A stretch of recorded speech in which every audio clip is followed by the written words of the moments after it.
आइए दोस्तों, हम लोगों ने आज क्लास 10th का original objective question paper solve करते हैं, जो आप लोगों ने छमाही अपने हाई स्कूल में दिया था। बहुत सारे विद्यार्थी कमेंट कर रहे थे कि सर उसका आंसर हमको बता दिए क्या होगा सही से। चलिए उनको सोल्व करते हैं।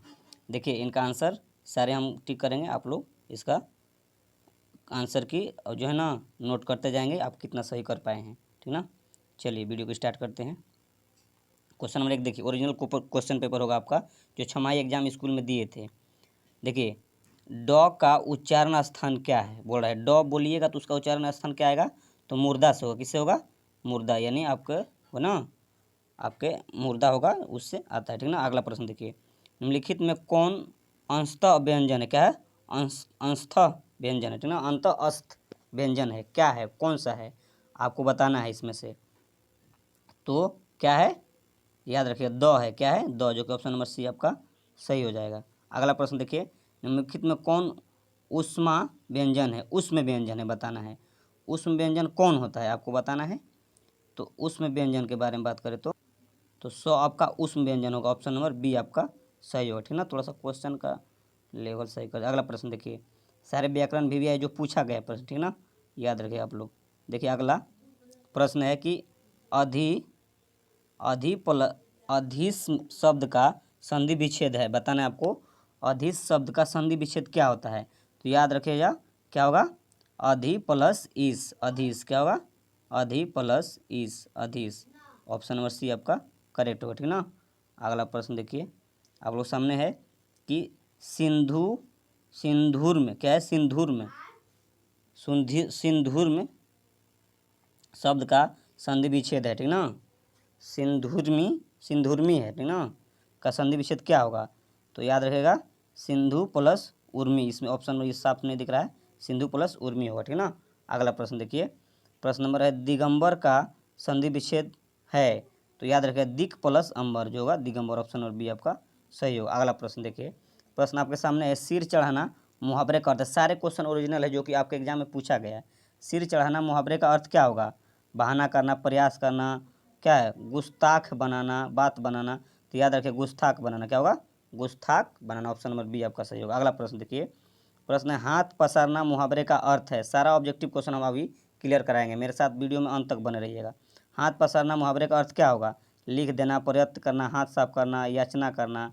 तो क्या होगा बताइए, तो हाथ साफ करना का मुहावरा होगा याचना करना, यानी किसी के सामने हाथ पसारना का मतलब किसी के सामने याचना करना, मांगना, ठीक ना। अगला प्रश्न नंबर 9 देखिए, आँख शब्द का पर्यायवाची कौन है? तो आँख का क्या होगा पर्यायवाची? लोचन, क्या होता है, लोचन, ऑप्शन नंबर ए आपका करेक्ट होगा। अगला प्रश्न देखिए, अभिमान शब्द का पर्यायवाची कौन है?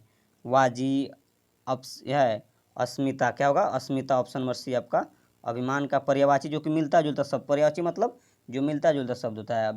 विलोम पूछे तो उल्टा होता है, ठीक ना, तो अस्मिता हो जाएगा अभिमान का। अगला प्रश्न, सारे प्रश्न भी है, हम लोग फास्ट में कर लेते हैं। कर्महीन शब्द में कौन समास है, आपको बताना है। कर्महीन कौन सा समास है, तो तत्पुरुष, कौन समास होता है, कर्महीन तत्पुरुष समास है। अगला प्रश्न, कपड़ा शब्द का बहुवचन, देखिए कितना आसान पूछा है। तो कपड़ा शब्द का बहुवचन क्या होता है, बहुत सारे इसी में कंफ्यूज होते हैं बच्चे। तो कपड़ा शब्द का होता है बहुवचन कपड़े, क्या होता है, कपड़े, ऑप्शन नंबर आपका एक करेक्ट हो जाएगा। अगला प्रश्न आपके सामने आ रहा है, आंसर देने का प्रयास करेंगे सभी लोग। देखिए वृद्ध शब्द का विलोम, आप लोग पढ़े हैं ना, विलोम उल्टा शब्द, बताइए तो विलोम क्या होगा? वृद्ध का बालक, बाला, बुढ़ापा, ताकतवर। तो बोलेंगे शब्द बहुत सारे, वृद्ध के उल्टा मार देंगे बालक, जो कि गलत है, बालक कभी नहीं होगा। वृद्ध का मतलब होता है ताकतहीन होता है ना, उल्टा क्या होगा, वृद्ध आदमी होता है यानी नहीं बोलते वृद्धावस्था आ गया यानी बूढ़ा हो गया है, तो बूढ़ा का उल्टा होता है ताकतवर होगा। वृद्ध का क्या होगा, उल्टा विलोम ताकतवर, ना कि बालक, उल्टा हो जाएगा, ठीक ना। अगला प्रश्न देखिए आपके सामने है, प्रश्न नंबर 17 है कि जल में रहने वाली आग के लिए एक शब्द है। जल में लगने वाली आग से के लिए एक शब्द है, क्या, तो बड़वान, क्या होगा, बड़वानल, क्या होगा, बड़वानल, जो कि ऑप्शन नंबर बी है, ठीक ना। अगला प्रश्न देखिए, पपाती बेहोश क्यों पड़ी थी, क्या कारण था, बताइए। आप लोग स्टोरी पढ़ें, कहानी कविता, तो तेज बुखार के कारण, ऑप्शन नंबर लिख दिया तेज बुखार के कारण, ऑप्शन नंबर सी है, बी आपका सही होगा। अगला प्रश्न देखिए, प्रश्न नंबर अगला है आपका कि नजम्मा मगम्मा की कौन थी, बताइए तो। नजम्मा जो थी मंगम्मा की कौन थी, बताए थे हम, ये स्टोरी बता दी आप लोगों को। नगम्मा कौन ही, कहानी कविता है नगम्मा। मगम्मा दही वाली, दही बेचने जाती थी ना, वेंकटपुर उसका घर था और बेंगलोर दही बेचने जाती थी। तो जो नजम्मा थी, नगम्मा की सॉरी नजम्मा जो थी मंगम्मा दही वाले की बहू थी, क्या थी, बहू थी, जो आपस में पोता के लिए झगड़ा की थी मंगम्मा, ठीक ना। अगला प्रश्न, अगर मेरा स्टोरी नहीं देखे हैं, हमने अच्छे से पढ़ा दिया है आपको लाइन बाय लाइन, आप लोगों को सीधे समझा दिए हैं, आप लोग जाकर जरूर पढ़ लेंगे वहाँ से, ठीक ना। अगला प्रश्न देखिए मेरे यूट्यूब चैनल रीड क्लास पे, नागरी लिपि शीर्षक पाठ का साहित्य कौन विधा है, क्या है नागरी लिपि, साक्षात्कार है, भाषण है, निबंध है, कहानी है। तो नागरी लिपि क्या है आपको बताना है, तो क्या एक निबंध है, क्या है, एक निबंध है नागरी लिपि, ठीक ना। अगला लौट कर आऊँगा फिर कविता के अनुवादक है, कौन है अनुवादक, इसको कौन अनुवाद किया है, महात्मा गांधी, प्रयाग शुक्ल, जीवनानंद दास, रविन्द्रनाथ टैगोर, बताइए। लौट कर आऊँगा फिर कौन है, जीवनानंद दास, कौन है, जीवनानंद दास। अगला प्रश्न देखिए, प्रश्न अगला है 23 नंबर कि मेरे बिन तुम पर हूँ किस भाषा में अनुवादित है।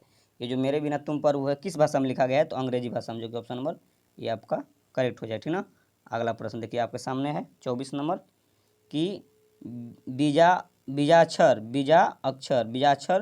काव्य संकलन है, कुंवर नारायण की, वीरेंद्र डंगवाल की, जीवनानंद दास की, अनामिका की। तो आप लोगों को इसको कमेंट बॉक्स में आंसर देना है 24 का क्या होगा, ठीक ना, आंसर इसको बता दीजिएगा। अगला प्रश्न देखिए, एक वृक्ष की हत्या का शीर्षक कविता किसकी है, एक वृक्ष की हत्या शीर्षक कविता किसकी है, किनके द्वारा लिखा है, एक वृक्ष की हत्या कुंवर नारायण के द्वारा लिखा गया, ऑप्शन नंबर ये आपका करेक्ट हो जाए, ठीक ना। अगला प्रश्न देखिए, प्रश्न नंबर 26 है आप लोग सामने कि ढहते हुए विश्वास के कहानीकार कौन है। तो याद रखिएगा ढहते हुए विश्वास का कहानीकार कौन है, तो सात कोड़ी होता है, ऑप्शन नंबर ए आपका करेक्ट हो जाएगा। अगला प्रश्न आपके सामने है, प्रश्न नंबर अगला है कि देखिए कि ढहते, ये तो हो गया, रोन नदी कहाँ है आपको बताना है, दक्षिण फ्रांस में, भारत में, नेपाल में, जापान में। अगर आप पढ़े हैं तो सही आंसर बताइए कि जो है ना रोन नदी कहाँ है, तो याद रखिए दक्षिण फ्रांस में, कहाँ पे, दक्षिण फ्रांस में रोन नदी है। अगला प्रश्न आपके सामने आ रहा है, देखिए प्रश्न नंबर 29 है कि देवताओं के राजा का वज्र किसकी हड्डियों से बना है, बताना है आपको। वासुदेव, दीधीची, क्या है, दीधीची, कपिल, नारद। तो देवताओं के राजा का वज्र किसकी हड्डियों से बना है, तो याद रखिएगा दधीची, क्या है, दधीची, याद रखिएगा, थोड़ा सा प्रोनाउंस अच्छे से कीजिएगा, क्या है, दधीची, ऑप्शन नंबर सी आपका सही होगा। अगला प्रश्न, नाखून क्यों बढ़ते हैं कि शीर्षक पाठ गद्य कौन विधा है, क्या है नाखून क्यों बढ़ते हैं, तो कहानी है, यातावृत्त है, कि ललित निबंध है। आपको बताना है कि नाखून क्यों बढ़ते हैं कि शीर्षक कौन है, बताइए।